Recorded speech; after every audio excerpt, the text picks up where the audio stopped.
दोस्तों फ्लाइट 171 के क्रैश के पीछे का राज अभी भी राज ही कहा जा सकता है, क्योंकि AAIB की रिपोर्ट के अंदर तो कई सारे लोगों को शक है। खासकर पायलट एसोसिएशन ने तो इसको साफ साफ डिनाई कर दिया है कि ये बिल्कुल भी माना नहीं जा सकता कि 1 सेकंड के अंदर कोई भी पायलट दोनों ही फ्यूल स्विचेस को बंद कर सकता है, क्योंकि इसके अंदर लॉक होता है जो कि एक तरीके का सेफ्टी लॉक ही होता है। उसको हटाना पड़ता है, उसके बाद में उस स्विच को ऑफ करना पड़ता है, दूसरे को भी ऐसे ही करना पड़ता है। तो 1 सेकंड के अंदर इन दोनों को ही कट ऑफ करना बहुत ही मुश्किल है, इम्पॉसिबल टास्क है। हाँ, एक शर्त पे हो सकता है, ये अगर पायलट दोनों हाथों से करने लग जाए तो ये भी एक बात कही जा रही है कि ये बिल्कुल ही मतलब रिपोर्ट ऐसी है कि जिसको माना नहीं जा सकता है। सिर्फ यहाँ पर यह है कि ऑडियो रिकॉर्डिंग में थोड़ी सी कंफ्यूजन दिख रही है, जो कि कॉकपिट में बैठे पायलटों की हुई है कि भैया तूने कट ऑफ क्यों किया, और दूसरा बोलता है मैंने नहीं किया। तो यहाँ पर कंफ्यूजन दिख रही है इनकी कन्वर्सेशन में, जो कि साफ साफ बताती है कि कुछ ना कुछ ग्लिच हुआ है, कुछ ना कुछ सिस्टम में एरर आई है।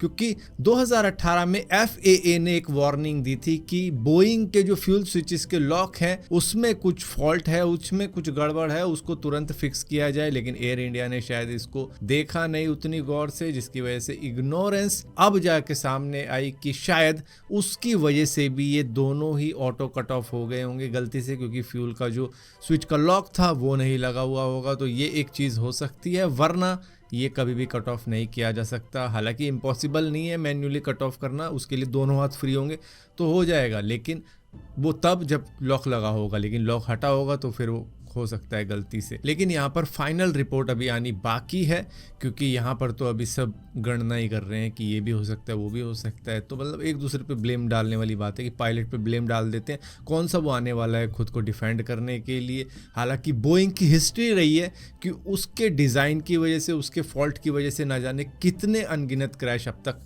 हो चुके हैं। और जिस फ्यूल स्विच की यहाँ पर बात की जा रही है वो कुछ इस तरीके से काम करते हैं, मतलब कि वो एकदम से ऊपर नीचे नहीं हो सकते, उनको खींचना पड़ता है फिर जाके अप डाउन उन्हें किया जा सकता है, वरना वो इजीली ऐसे अप डाउन नहीं होते, ना एक्सीडेंटली हो सकते हैं। लेकिन हाँ, 2018 में FAA ने इसके बारे में बोला था कि यहाँ पर कुछ सेफ्टी लॉक का इशू है। दोस्तों, नासा का पार्कर सोलर प्रोब इस वक्त में सूरज के सबसे ज्यादा नजदीक है, जिसके कुछ विजुअल्स ऐसे देखने को मिल रहे हैं, जो कि एक्चुअली में वीडियो ही भेज दी उन्होंने, जो कि 24 दिसंबर 2024 की है। तो अब जाके नासा ने इसको रिलीज किया है, जहाँ पर ये जो चीज़ आप देख रहे हो एक्चुअली में सोलर विंड है। तो एक तरीके से भाई वहाँ पे विंड भी चलती है, ऐसा देखने को मिल रहा है। और ये जो विंड आप देख रहे हो सूरज से ही निकली हुई विंड है, और ऊपर से यहाँ पर डिस्टेंस अगर देखें हम हमारे पार्कर सोलर प्रोब का और सूरज का, तो ये ऑलमोस्ट 65 लाख किलोमीटर का डिस्टेंस है। और ये डिस्टेंस उतना ही है कि अगर मान लो सूरज और धरती सिर्फ 1 फुट दूर होते आपस से, तो ये प्रोब सिर्फ 1 इंच दूर है सूरज से। तो उस तरीके से एक्सप्लेन किया है नासा ने। और ऊपर से इसकी खासियत मैं बता दूं, ये जो प्रोब है इस वक्त में इतनी तेज़ स्पीड से उड़ रहा है, जो कि ह्यूमन हिस्ट्री का अब तक का बनाया गया सबसे फास्टेस्ट ऑब्जेक्ट है, जो कि 7 लाख किलोमीटर पर आवर की स्पीड से उड़ रहा है वहाँ। दोस्तों, इंडियन रेलवे के अंदर अब एक बड़ी अपडेट होने जा रही है। दरअसल 74,000 कोचेस के अंदर अब CCTV कैमरे इंस्टॉल किए जाएंगे, जहाँ पर कई सारे लोग ये भी कह रहे हैं कि भैया लोटा तक नहीं छोड़ते हैं लोग, तो उसमें भी जंजीरें बांधनी पड़ती हैं, CCTV कैमरे कैसे छोड़ देंगे। तो कोचेस के अंदर कुछ इस तरीके से लगाए जाएंगे। लेकिन लोगों का कंसर्न ये भी है, मतलब कमेंट जो मैं पढ़ रहा हूँ देख के, कि भैया इस तरीके की चीज़ें भी कर सकते हैं लोग। तो उसमें एक बंदा ये भी कहता है कि आप अपग्रेड कर लो, लेकिन जब ज़रूरत पड़ेगी तो ये टर्न ऑफ मिलेंगे, मतलब बंद मिलेंगे। हाँ, ये हो सकती है एक चीज़। और दूसरी चीज़ कही जा रही है कि कई लोग शायद इन्हें तोड़ भी देंगे, तो भैया तोड़ने वालों की फुटेजेस भी तो आएंगी कि भैया ये तोड़ रहा है तो उसको भी पकड़ा जाएगा। तो ये भी एक चीज़ है। तो इससे एटलीस्ट ये तो है कि गुंडागर्दी और जो भी छेड़छाड़ चलती है ट्रेनों के अंदर या फिर जैसी भी चीज़ें होती हैं, एटलीस्ट रेलवे को पता तो रहेगा हमारे कोच के अंदर ये चीज़ चल रही है, और प्रूफ भी रहेगा सामने कि हाँ ये गलत था ये सही था, तो फिर दिक्कत नहीं रहेगी उतनी। तो आई थिंक ये वर्थ इट है लगना। दोस्तों, आने वाले वक्त में AI को किस तरीके से यूज किया जा सकता है, जो अभी आप AI को देख रहे हो ना, वो कुछ भी नहीं है। आप पूरी की पूरी मूवी बनवा सकते हो AI से, और उसको घर बैठ के देख भी पाओगे। आने वाला फ्यूचर ऐसा होगा, जो कि बताया जा रहा है कि अभी तो आप छोटी छोटी क्लिपें बनवाते हो ना, 10 सेकंड की, 5 सेकंड की, उसको ही समझ लेते हो कि बस इतना ही है। नहीं, AI की कैपेसिटी इससे कई गुना ज़्यादा है। आने वाले वक्त में आप जो मूवीज़ आज थिएटर में देखते हो कि भाई थिएटर में मूवी लग गई, चलो मैं वो देखने चला जाता हूँ, आप पूरी की पूरी मूवी खुद ब खुद बना लोगे और खुद ब खुद उसे देख भी लोगे कि भाई मुझे इस तरीके की मूवी चाहिए, इस तरीके का इमोशन, इस तरीके का ड्रामा, और पूरी मूवी बना के मुझे दे दो और मैं अभी देखूंगा बैठ के। और ऐसा होगा आगे चल के। दोस्तों कर्नाटका के अंदर गोकराना नाम की एक जगह है जहाँ पर राम तीरथ हिल्स है। वहाँ पर एक रशियन महिला मिली है जिनका नाम नीना कुटीना था, जो कि अपने 2 बच्चों के साथ मिली है, एक 6 साल का और एक 4 साल का।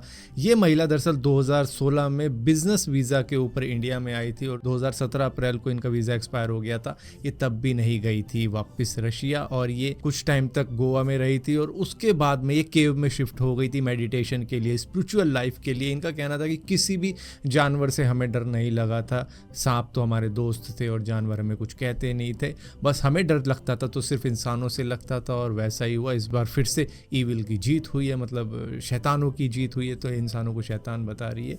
और इसी के साथ साथ ये चाह रही थी कि केव में ही रहे ज़िंदगी भर अपने बच्चों के साथ में, और खाने पीने का सामान ये वहाँ से ले आती थी, मतलब कभी मेन मार्केट गई तो सब सामान ले आती थी अपने लिए और बच्चों के लिए। और पुलिस ने एक्चुअली में पेट्रोलिंग करते करते देखा कि कोई उस गुफा में रह रहा है, जिसके बाद में इनको निकाला गया और इनकी इन्वेस्टिगेशन की गई। तब मालूम चला है कितने वक्त से इलीगली इंडिया के अंदर रह रही थी और अब इनको डिपोर्ट करने की प्रक्रिया चालू कर दी गई है। दोस्तों आजकल आप कई सारी ऐसे मीम्स देखते होंगे कि शादी करने के बाद में ऐसा हो सकता है, पति के साथ में वैसा हो सकता है, ये अगर स्माइल नहीं कर रही है तो कुछ गड़बड़ है, कुछ मतलब इस तरीके की बातें की जाती है मीम के अंदर, जो कि अब थोड़ा थोड़ा ऐसा लगता है कि यार हाँ थोड़ा सा मामला सीरियस हो सकता है, बैकग्राउंड चेक करवा लो तभी सही रहेगा, कुछ भी हो सकता है गड़बड़। क्योंकि कर्नाटका के रायचूर नाम की एक जगह है जहाँ पर कृष्ण नदी पर एक ब्रिज था, वहाँ से एक बाइक जा रही थी जिसके अंदर पत्नी पति बैठे हुए थे। तो लड़की ने कहा यहाँ पर रुक के सेल्फी खिंचवाते हैं और मैं आपकी सेल्फी लूँगी। उसको पुल के बिल्कुल पास में खड़ा किया होगा ग्रिल के,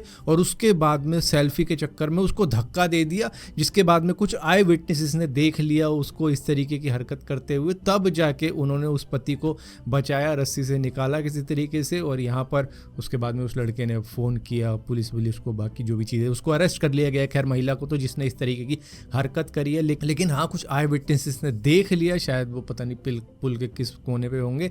उन्होंने जैसे ये चीज़ देखी वो तुरंत भाग के आए उस लड़के को बचाने के लिए। और इस वीडियो के अंदर यही देखने को मिल रहा है कि पुल एकदम खाली है, तो यहाँ पर साजिश हो सकती थी कि लड़का तो डूब के चला गया।